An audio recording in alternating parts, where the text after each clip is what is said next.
Hello दोस्तों, स्वागत है आपका अपने YouTube channel only study centre 2.0 में। तो इस वीडियो में हम क्लास 12th का फिजिक्स का मोस्ट इंपॉर्टेंट क्वेश्चन देखने वाले हैं, जो कि आपके फाइनल बोर्ड एग्जाम में देखने को मिलेगा। चलिए वीडियो को स्टार्ट करते हैं। और वीडियो को स्टार्ट करने से पहले हमारे चैनल पर नया है तो चैनल को सब्सक्राइब करके जरूर रख लीजिएगा, साथ ही बेल आइकन को भी प्रेस कर लीजिएगा और वीडियो को अपने दोस्तों के पास शेयर जरूर कीजिएगा ताकि मैक्सिमम स्टूडेंट इस चैनल से जुड़ सके।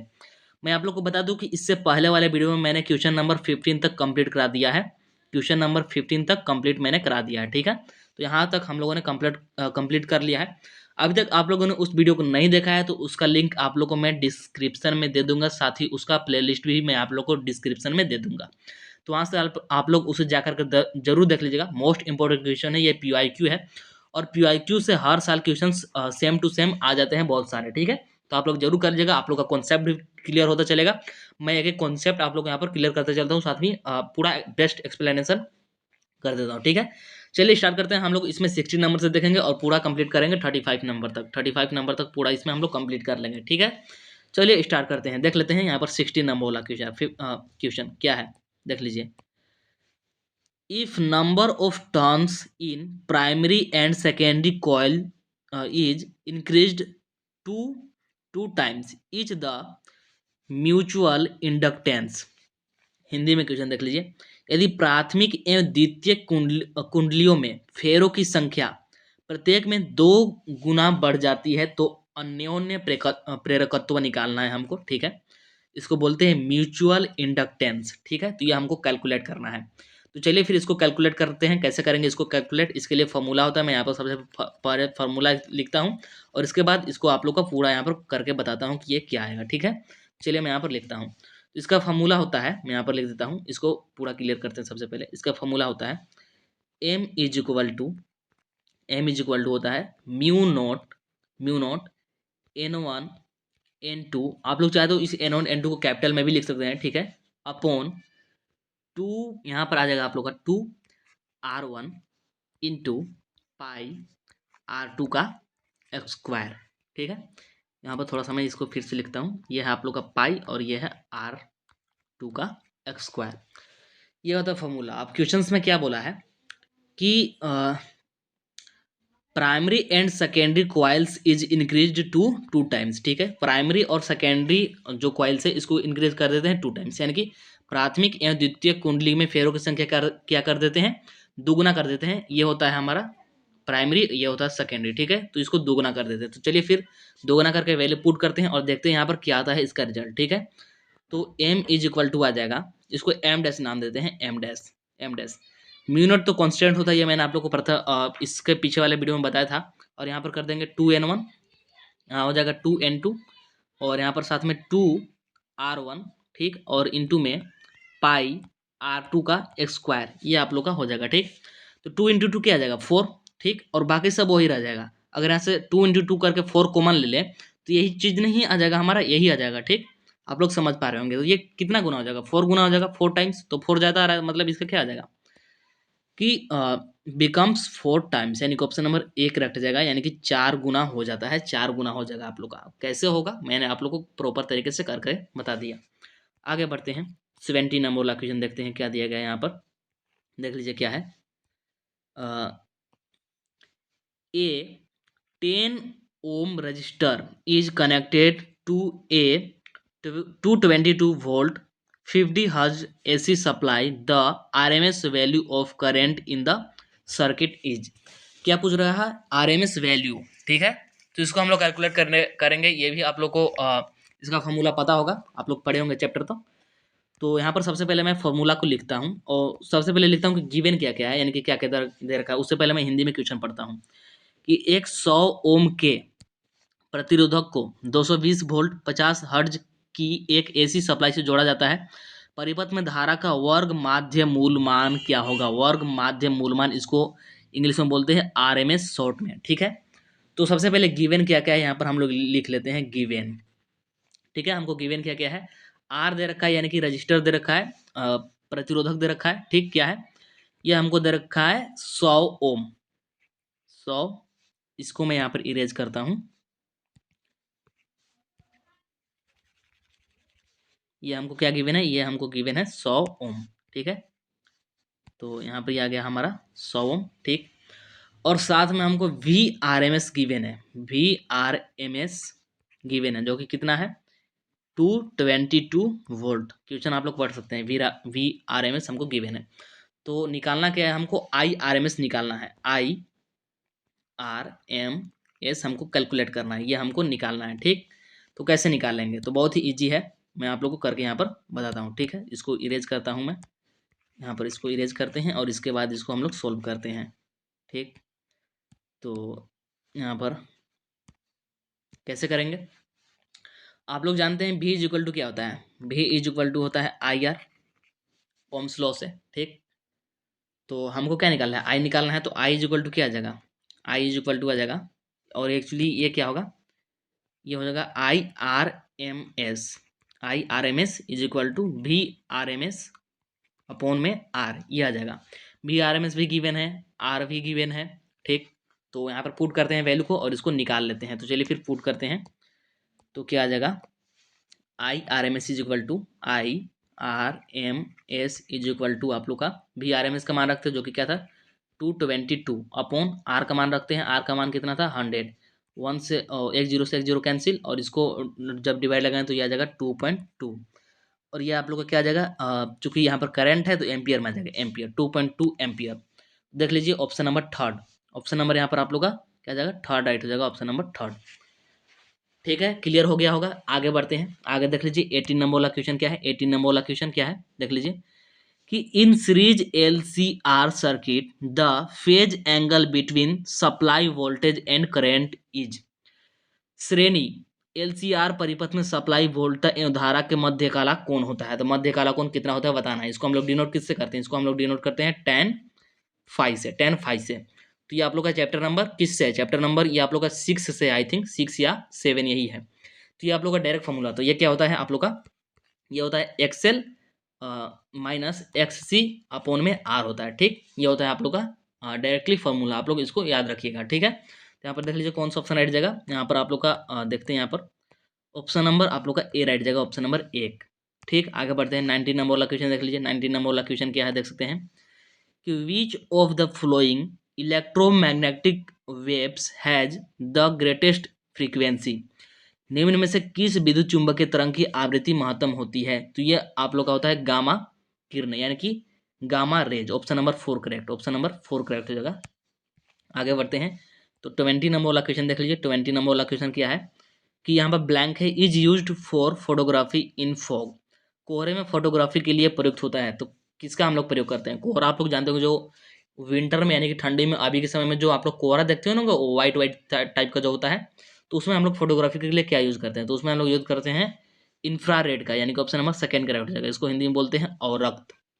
आगे बढ़ते हैं, आगे देख लीजिए यहाँ पर क्या है 21 नंबर वाला क्वेश्चन क्या है, 21 नंबर वाला कि a virtual image larger than the object is formed in, तो वस्तु से बड़ा आभासी प्रतिबिंब बनता है, वस्तु से बड़ा भी होना चाहिए, जो भी हमारा ऑब्जेक्ट है उससे बड़ा होना चाहिए, और साथ में आभासी यानी कि क्या, आभासी को इमेजिनरी बोलते हैं, ठीक। तो इसका राइट आंसर क्या जाएगा, इसका राइट आंसर जाएगा आप लोग का कॉनकेव मिरर, यानी कि ऑप्शन नंबर सेकंड आ जाएगा, अवतल दर्पण, सिर्फ अवतल दर्पण होगा, ठीक। आगे बढ़ते हैं, तो ये आप लोग चैप्टर नंबर 9 में पढ़ेंगे, ये तो डायरेक्टली आप लोग को पता होना चाहिए, यहाँ पर ऐसा कुछ कंसेप्ट है नहीं कि मैं आप लोग को बताऊँ। फिर आगे बढ़ते हैं, तो आगे देख लीजिए यहाँ पर क्या है 22 नंबर वाला क्वेश्चन क्या है, 22 देख लीजिए कि the image form by a simple microscope is, तो एक सरल सूक्ष्मदर्शी से बना प्रतिबिंब होता है, सरल सूक्ष्मदर्शी किस प्रकार का होता है, मैं यहाँ पर थोड़ा सा आप लोगों को बताता हूँ सरल सूक्ष्मदर्शी कैसा होता है, यहाँ पर ये ले लेते हैं लाइन, ठीक है। सरल सूक्ष्मदर्शी में एक होता है हमारा उत्तल लेंस, इसको क्या बोलते हैं कॉन्वेक्स लेंस, ठीक, कॉन्वेक्स लेंस इस प्रकार का होता है। तो हम लोग यहाँ पर सारा कुछ फोकस वगैरह लेते हैं, तो यहाँ पर क्या बनता है, फिगर एक्चुअली बनता है, यहाँ पर फिगर हमारा बनता है, यहाँ पर ऐसे जब हम लोग पीछे मिलाते हैं तो फिगर यहाँ कहीं बनता है, ठीक है, यहाँ कहीं, ठीक, यहाँ कहीं बनता है फिगर। तो ये क्या होता है कि ये किस प्रकार का होता है, ये होता है इमेजिनरी और साथ ही बड़ा होता है। तो यहाँ पर देखते हैं कौन सा ऑप्शन दिया गया है, option number A, option number A imaginary and erect, option number A correct हो जाएगा, वास्तविक एवं सीधा, और ये बड़ा भी होता है, वास्तविक सीधा और बड़ा भी होता है, ठीक। तो ये मैंने आप लोग को बताया। इसके बाद है 23 नंबर वाला, देख लीजिए क्या है 23 नंबर वाला कि with increase in wavelength the value of क्या है, रिफ्रैक्टिव इंडेक्स। तरंगदैर्ध्य में वृद्धि के साथ अपवर्तनांक का मान क्या होता है बताना है। जब तरंगदैर्ध्य में वृद्धि होगा तो अपवर्तनांक क्या होगा यहाँ पर बताना है, तो इसको हम लोग यहाँ पर देखते हैं। तो देख लीजिए यहाँ अपवर्तनांक बराबर क्या होता है, मैं यहाँ पर लिखता हूँ। अपवर्तनांक बराबर होता है जिसको कि क्या बोलते हैं, रिफ्रैक्टिव। ठीक, तो ये होता है आप लोग का सी वाई वी के, और इसको देखा जाए तो हम लोग ऐसे दर्शा सकते हैं म्यू वी, और ये होता है इनवर्सली प्रोपोर्शनल 1/λ बी के। ठीक है, तो यहाँ पर क्या जगह आप लोग का, यहाँ पर देख सकते हैं कि इनवर्सली प्रोपोर्शनल है। तो अगर तरंगदैर्ध्य को बढ़ाते हैं, इसको अगर बढ़ाते हैं, ठीक, मतलब कि क्या इंक्रीज करते हैं वेवलेंथ को, तो ये जो है ये हमारा डिक्रीज होगा। तो इसका राइट आंसर क्या जगह देख लीजिए, सिंपल तरीके से मैंने आप लोग को समझाया है। इसका राइट आंसर हो जाएगा डिक्रीज, यानी कि ऑप्शन नंबर सेकंड हो जाएगा घटता है। ठीक, आगे बढ़ते हैं। आगे देख लीजिए 24 नंबर वाला क्या देख लीजिए कि the concept of secondary wavelets was given by, द्वितीयक तरंगिकाओं की अवधारणा दी थी, तो किसने दिया था, तो हाइगेंस ने। ऑप्शन नंबर थर्ड आइट जगह हाइगेंस ने। यह आई थिंक आप लोग का चैप्टर नंबर 11 से है। ठीक, आगे बढ़ते हैं 25 नंबर देख लीजिए। देखिए क्या है कि two waves whose intensities are in the ratio 9:1। ठीक है, आगे बढ़ते हैं। Produce interference the ratio of maximum and minimum intensities will be. Hindi में है कि दो तरंगे जिनकी तीव्रताओं का अनुपात दिया है 9:1 है, व्यतिकरण उत्पन्न करते हैं तो अधिकतम तथा न्यूनतम तीव्रताओं का अनुपात। तो अधिकतम और न्यूनतम कब होगा, सबसे पहले आप लोग को ये समझना होगा। मैक्सिमम एंड मिनिमम कब होता है, सबसे पहले आप लोग ये समझिए। ठीक है, अच्छे तरीके से मैं यहाँ पर आप लोग को समझा दूंगा। ठीक है, तो एक होता है आप लोग का कंस्ट्रक्टिव इंटरफेरेंस, और उसको हिंदी में बोलते हैं संपोषी व्यतिकरण। मैं यहाँ पर लिखता हूँ कंस्ट्रक्टिव, कंस्ट्रक्टिव इसको हिंदी में बोलते हैं संपोषी।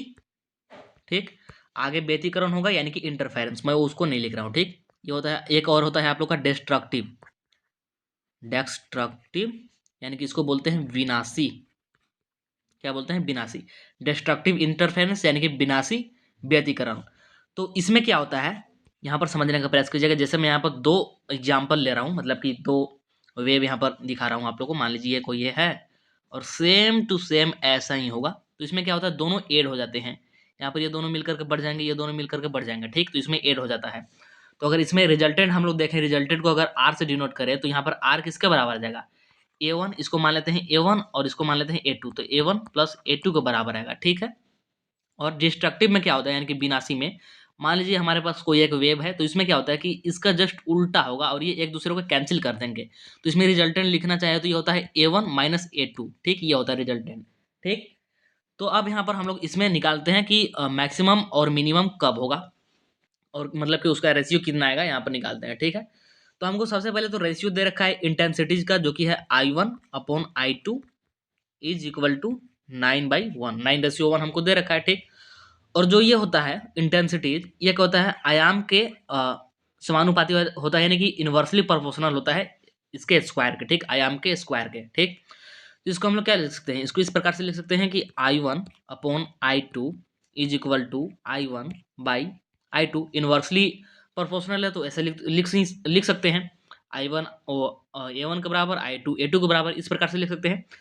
और यहाँ पर साथ में इसका स्क्वायर रहेगा क्योंकि यहाँ पर स्क्वायर है। ठीक, तो अब इसका यहाँ पर वैल्यू पुट करते हैं। I1/I2 का हमका वैल्यू क्वेश्चन में दे रखा है, तो 9/1 इज इक्वल टू A1 का स्क्वायर बाई A2 का स्क्वायर। तो यहाँ से हम लोग A1 और A2 निकालना चाहिए, तो इधर रूट आ जाएगा, तो √9 और इधर आ जाएगा √1 इज इक्वल टू A1 और इधर आ जाएगा A2। ठीक, तो यह आ जाएगा 3/1 इज इक्वल टू इधर A1 इधर A2, मतलब कि A1 आया 3 और इसको मान लेते हैं x, तो मैं यहाँ पर लिखता हूँ A1 क्या आ जाएगा, A1 हमारा आ जाएगा 3x मान लेते हैं हम लोग। ठीक, और A2 आ गया हमारा क्या, सिंपल x। ठीक, तो अब हमको मिनिमम और मैक्सिमम निकालना है। तो मिनिमम और मैक्सिमम क्या होता है, I max is equal to होता है आई मैक्स बाई आई मिन, यानी कि आई मिनिमम। ठीक, ये होता है। जैसे कि मैंने आप लोग को रिजल्टेंट बताया, ई मैक्सिमम में क्या होता है, दोनों जुड़ जाता है, दोनों जुड़ गया और इसका होगा स्क्वायर। ठीक, और इसका हो जाएगा, इसमें घटता है मिनिमम वाले में, तो इसका घट जाएगा और यहाँ पर इसका हो जाएगा स्क्वायर। ठीक, तो अब यहाँ पर वैल्यू को पुट करते हैं, पुट करेंगे तो क्या आ जाएगा, I max by I mean is equal to क्या आ जाएगा 3x प्लस एक्स का इधर होल स्क्वायर, ठीक, और इधर क्या 3x माइनस एक्स का होल स्क्वायर, राइट। तो आ जाएगा 4 और 4 का स्क्वायर करेंगे तो कितना आ जाएगा 16 एक्स एक्स स्क्वायर, और ये आ जाएगा 2, 2 का स्क्वायर करेंगे तो कितना आ जाएगा 4 एक्स स्क्वायर से एक्स स्क्वायर कैंसिल, और ये 4 से 16 कैंसिल, तो 4:1 आया, 4:1। देख लीजिए कौन सा ऑप्शन राइट आ जाएगा, ऑप्शन नंबर 3 4:1। आई थिंक आप लोगों को समझ में आ गया होगा। नेक्स्ट आगे बढ़ते हैं 26 कि a ray of light is incident on a glass plate at an angle of 60 degree. ठीक, आगे क्या देगा देखते हैं। इफ द रिफ्रैक्टेड एंड क्या है reflected and refracted rays are mutually perpendicular then the refractive index of the क्या है यहाँ पर मटेरियल इज। हिंदी में है कि कांच की एक पट्टिका का प्रकाश किरण 60 डिग्री के कोण पर आपतित होता है यदि परावर्तित तथा अपवर्तित किरणें परस्पर लंबवत हो तो पदार्थ का अपवर्तनांक निकालना है, यानी कि रिफ्रैक्टिव निकालना है। ठीक, तो हम लोग इसको कैसे करेंगे यहाँ पर देख लीजिए, इसको कैलकुलेट यहाँ पर करते हैं। इसके लिए फॉर्मूला होता है हमारा बूस्टर के नियम से। इसके लिए जो फॉर्मूला होता है बूस्टर का नियम यहाँ पर लगाएंगे। बूस्टर के नियम से आप लोग लिख सकते हैं बूस्टर के नियम से, लेकिन ऑब्जेक्टिव है तो मैं यहाँ पर डायरेक्ट इसको कैलकुलेट करूंगा। एन इज इक्वल टू होता है N is equal to 10 I P, N is equal to होता है 10 आई पी। ठीक, तो एन इज इक्वल टू क्या आ जाएगा, हमको यहाँ पर एंगल दे रखा है 60 डिग्री, तो 10 क्या 10 60 डिग्री, तो एन इज इक्वल टू क्या 10 60 का वैल्यू कितना होता है √3, तो कितना आ जाएगा मान √3, यानी कि ऑप्शन नंबर कौन सा correct, option number second correct. आगे बढ़ते हैं 27 नंबर वाला देख लीजिए क्या है। Which of the flowing metal has minimum work function, निम्नलिखित में से किस धातु का निम्नतम कार्यफलन है, निम्नतम कार्यफलन, कार्यफलन आ गया आप लोग का चैप्टर नंबर कौन सा, चैप्टर नंबर 11 या फिर 12 है, आई थिंक 11 ही है। तो आप लोग जानते हैं फाई इज इक्वल टू क्या होता है, फाई इज इक्वल टू होता है एच म्यू, ये होता है आप लोग पढ़े होंगे। तो यहाँ पर क्या होगा एक्चुअली, जो कार्यफलन होता है हमारा कार्यफलन, कार्यफलन को क्या बोलते हैं कार्यफलन वर्क फंक्शन जो होता है, वर्क फंक्शन यहाँ पर लिख देता हूँ कार्यफलन, या सिंपली कार्य लिख रहा हूँ, ये डायरेक्टली प्रोपोर्शनल होता है, डायरेक्टली प्रोपोर्शनल होता है आयनन ऊर्जा, यानी कि इसको क्या बोलते हैं आप लोग केमिस्ट्री में पढ़े होंगे आयनन ऊर्जा, तो ये उसके, तो आप लोग जो सक्रियता श्रेणी जो होता है उससे इसका हम लोग निकालेंगे, उससे निकालेंगे तो क्या होता है ये हलीना, हलीना के रब से फरियाद ऐसा होता है। तो इसमें सोडियम सबसे नीचे आ रहा है, इसलिए इसका कार्यफलन सबसे कम होगा, तो ऑप्शन नंबर यहाँ पर 4 करेक्ट हो जाएगा। यहाँ पर थोड़ा सा केमिस्ट्री वाला आप लोग का जो सक्रियता श्रेणी है उसका यहाँ पर काम आ जाएगा। ठीक है, आगे बढ़ते हैं 28 नंबर वाला देख लीजिए 28, the ratio of de Broglie wavelength associate with 2 electrons क्या है accelerated by 25 volt and 36 volt is. Hindi में क्वेश्चन देखिए, हिंदी में क्या है कि 25 वोल्ट और 36 वोल्ट द्वारा त्वरित 2 इलेक्ट्रॉनों से संबंधित डी ब्रोगली तरंग दैर्ध्य का अनुपात निकालना है। तो डी ब्रोगली तरंग दैर्ध्य का सूत्र क्या होता है, ये होता है lambda E is equal to 1.227 upon में √v नैनोमीटर, ये होता है। तो अब यहाँ पर निकालते हैं हम लोग। ठीक, एक बार तो निकालेंगे 25 वोल्ट के लिए और एक बार 36 वोल्ट के लिए निकालते हैं। तो lambda E is equal to 1.227 upon root में यहाँ पर रखेंगे 25। ठीक, तो ये क्या आएगा 1.227 अपॉन में 25 का आ जाएगा 5 वोल्ट, ये हो जाएगा किसके लिए 25 के लिए। अब ऐसे ही निकालेंगे 36 के लिए, 36 के लिए निकालेंगे क्या आ जाएगा lambda E is equal to क्या आ जाएगा 1.227 अपॉन क्या रूट में 36, तो ये क्या आ जाएगा 1.227 अपॉन में 6 वोल्ट। ठीक है, अब दोनों का यहाँ पर क्या पूछा है रेशियो पूछा है, यानी कि अनुपात पूछा है, तो हम लोग निकाल देंगे लेमडा E1 बोल देते हैं और लेमडा E2 बोल देते हैं। ठीक है, तो वो कितना आया था 1.227 अपॉन में 5 आया था, और ये आया 1.227 अपॉन में 6, तो 1.227 कैंसिल हो जाएगा, तो ये और 6 ऊपर चला जाएगा, तो 6/5 कौन सा option right, option number 4 right, option number 4। आगे बढ़ते हैं देख लीजिए क्या 29 और इंग्लिश में यहाँ पर सबसे पहले देखिए क्या है कि the Bohr model of atom, परमाणु का बोर मॉडल परमाणु का बोर मॉडल मतलब यहाँ पर आप लोग को एक प्रकार से स्टेटमेंट दिया गया, तो इसके हिसाब से कौन सा स्टेटमेंट सही है बताना है। तो फर्स्ट नंबर स्टेटमेंट पढ़िए क्या है कि assumes that the angular momentum of electrons is quantized. ठीक, मानता है कि इलेक्ट्रॉन का कोणीय समय क्या होता है, क्वांटीकृत होता है। एन एच बाई क्या होता है, n h by two pi ना, h by two pi, h by two pi का क्या होता है, पूर्ण गुणज होता है। ठीक, एच बाई टू पाई का पूर्ण गुणज होता है। तो यही यहाँ पर बोला गया स्टेटमेंट नंबर 1, तो ऑप्शन नंबर ए सही हो जाएगा। 30 नंबर बोला क्या है कि रीडबर्ग जो नियतांक होता है यानी कि रेडबर्ग कांस्टेंट, इसका एसआई यूनिट बताना है। SI unit of Rydberg constant, Rydberg नियतांक का एसआई मात्रा होती है। डायरेक्ट आप लोग का फॉर्मूला है, रेडबर्ग कांस्टेंट को आर नोट से हम लोग डिनोट करते हैं, तो इसका होता है metre inverse. Metre inverse direct आप लोग याद रखिएगा। यहाँ पे देख लीजिए कौन सा ऑप्शन सही हो जाएगा, ऑप्शन नंबर 3 सही हो जाएगा। और कभी कभी इसका क्या डायमेंशन भी पूछ लिया जाता है, तो आप लोग को अगर इसका यूनिट याद रहेगा तो डायमेंशन निकाल सकते हैं, ईजी है। 31 नंबर वाला देख लीजिए कि mean life of radioactive sample is 100 second, then its half life is. एक रेडियो एक्टिव नमूने की औसत आयु 100 सेकेंड है, तो उसकी अर्ध आयु निकालना है। तो अब मैं जल्दी जल्दी करता हूँ। मान लीजिए कि जो इसका हाफ लाइफ है T half is equal to, यहाँ पर इसका जो फॉर्मूला होता है ये होता है आप लोग का एल एन यानी कि नेचुरल लॉग अपॉन लेमडा। ठीक है, और यहाँ पर मीन लाइफ जो है यानी कि औसत आयु है उसको हम लोग यहाँ पर टाउ से दिखा रहे हैं, जो कि होता है 1 अपॉन लेमडा। अब दोनों को यहाँ पर डिवाइड करते हैं, दोनों को डिवाइड करने पर क्या जाएगा, T half upon tau is equal to natural log 2 upon में लेमडा और डिवाइडेड बाई 1 बाई लेमडा।